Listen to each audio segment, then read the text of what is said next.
네, 지금부터 제9차 민주당 비상대책위원회 회의를 시작합니다.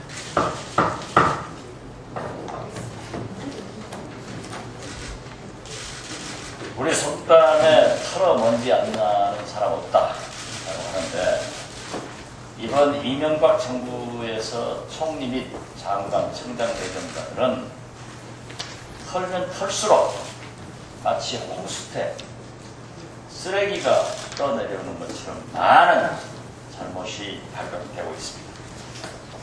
우리는 다시 한번 위장치역, 병역 기피, 세금 탈루,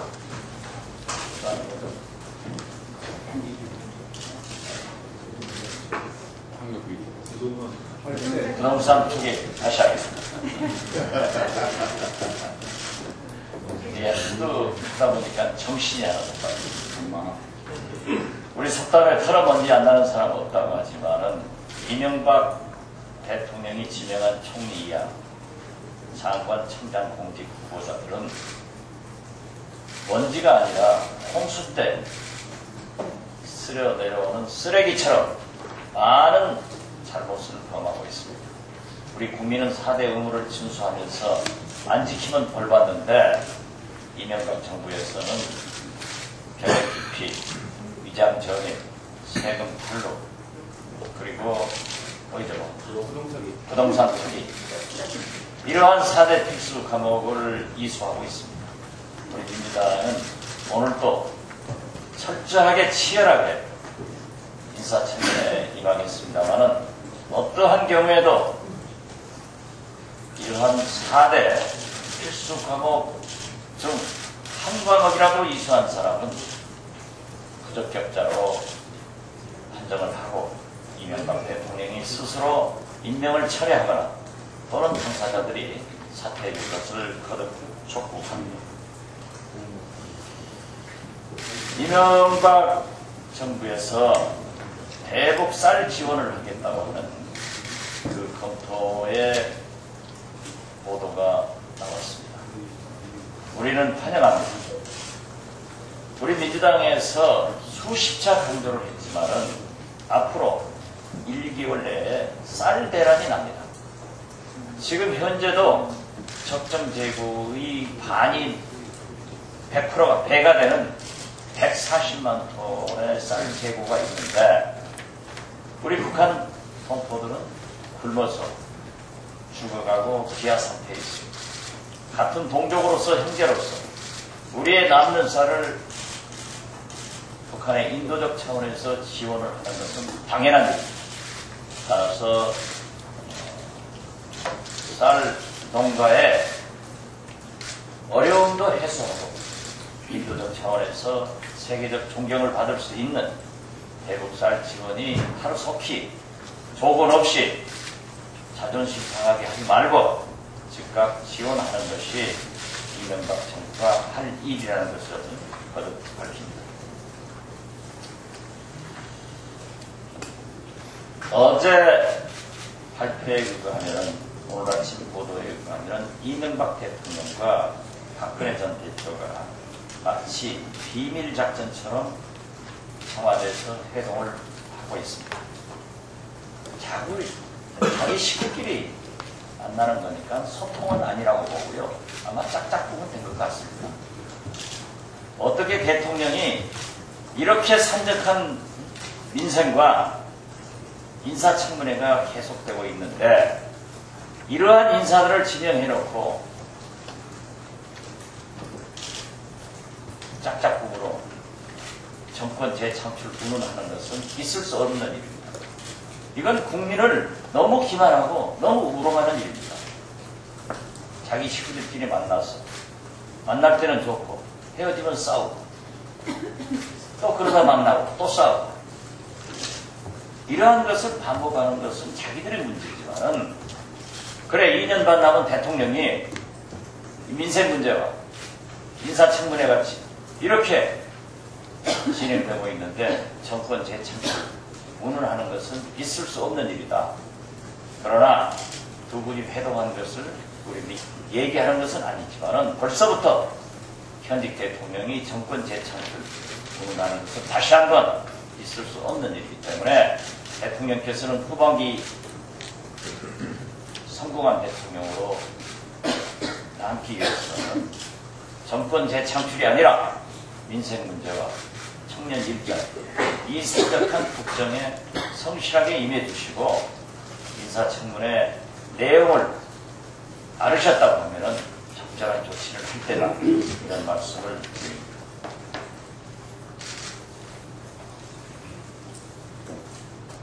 할 말은 많은데 여기서 마치겠습니다. 감사합니다.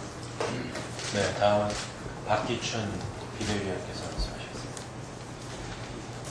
최근에 단행된 8.15 광복절 특별사면 대상에 있어서 비리와 연루된 사법 처리, 비리와 연루돼서 사법 처리된 법조인 사면 명단을 발표하지 않은 사실이 이렇게 밝혀졌습니다. 거기에는 선거사범, 또 전직 국회의원 공직자, 지방자치단체장, 경제인 등의 명단을 이미 공개했죠. 무엇이 두려워서 법조인 명단은 누락시킨 건지 묻습니다. 유명인이 아니라 공개하지 않았다고 하는데 4년 전 최악의 법조 비리, 그야말로 세상을 떠들썩하게 했던 김홍수 게이트 핵심 인사들이 유명 인사가 아니면 누가 유명 인사란 말입니까? 법조인 사면자는 그야말로 전직 판사 3명, 또 검사 3명, 변호사 2명 등 모두 8명입니다. 이들은 하나같이 특가법상 알 수 없는 수재와 또 뇌물수수, 변호사법 위반 등 구속되거나 징역형을 선고받았던 인사들로 되어 있습니다. 법조인의 양심을 팔아서 그야말로 개인적 이익을 챙긴 비리 사건의 핵심 인물임이 틀림없습니다. 법조인의 지위와 그리고 권력을 이용해서 거액의 금품을 받은 비리 법조인을 사면하는 것이 그야말로 공정한 사회입니다. 이명박 대통령 8.15 경추행사 때 어떻게 말씀하셨습니까? 공정한 사회를 특히 강조했지 않습니까?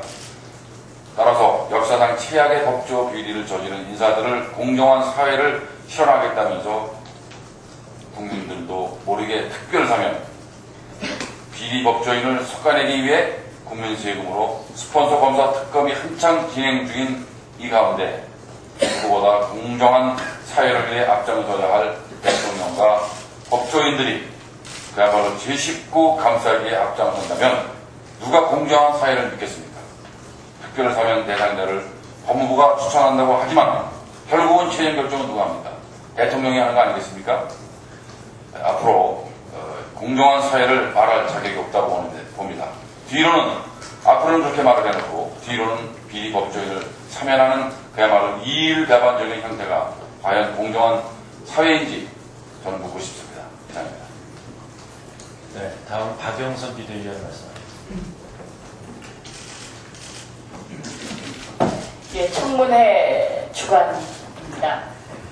지난 여름에 낙마한 검찰총장 후보 천성관 후보를 민주당은 그 당시에 캐시1000이라고 이름 지었었습니다. 왜냐하면 모든 사인 간의 거래와 관련된 내역서를 제출하라고 하자 다 현금 거래를 했다라고 답변을 했기 때문에 그렇습니다. 일반적으로 수억 원대에 달하는 돈을 현금 거래하는 국민들은 거의 없습니다. 그리고 그 현금 거래를 했다고 하면 그것은 매우 수상한 거래라고 우리는 보고 있습니다. 김태호 총리 후보자 마찬가지입니다. 사인 간의 거래와 관련해서 저희가 그 증빙서류, 예를 들면 계좌이체라든가 하는 증빙서류를 내라고 수차례 요구했지만 지금까지 아무런 응답이 없습니다. 이와 관련해서 현재까지 증명하지 못하고 있습니다. 만약에 이 서류를 내지 않는다면 민주당은 이 총리 후보자에 대해서 다시 현금 총리라고 부를 수밖에 없습니다. 신용카드 사용 내역서도 4천만 원 이상 썼다라고만 이야기하지 제출하지 않고 있습니다. 다시 한번 공개적으로 요구합니다. 이 김태호 총리 후보자 사인 간의 거래와 관련된 증명서, 자료를 반드시 제출해 주십시오. 또 한 가지는 이 법무부와 검찰이 김태호 총리 후보자와 박연차와의 관련 서류를 단 한 건도 오늘 아침까지 제출하지 않고 있습니다. 이것도 매우 이상한 일입니다. 왜냐하면 이 박연차의 돈이 건네졌다고 이야기하는 곽현규의 뉴욕 식당 강서회관 여종업원 수사와 관련해서 국제 공조가 있었느냐라는 매우 간단한 질문을 했습니다. 이것은 1시간 정도면 확인이 가능한 것입니다. 그러나 아직까지 답변이 없습니다. 법무부와 검찰에도 공개적으로 요구합니다. 내일이 청문회입니다. 자료 제출을 빨리 해주시기를 이렇게 공개적으로 요구합니다. 이상입니다.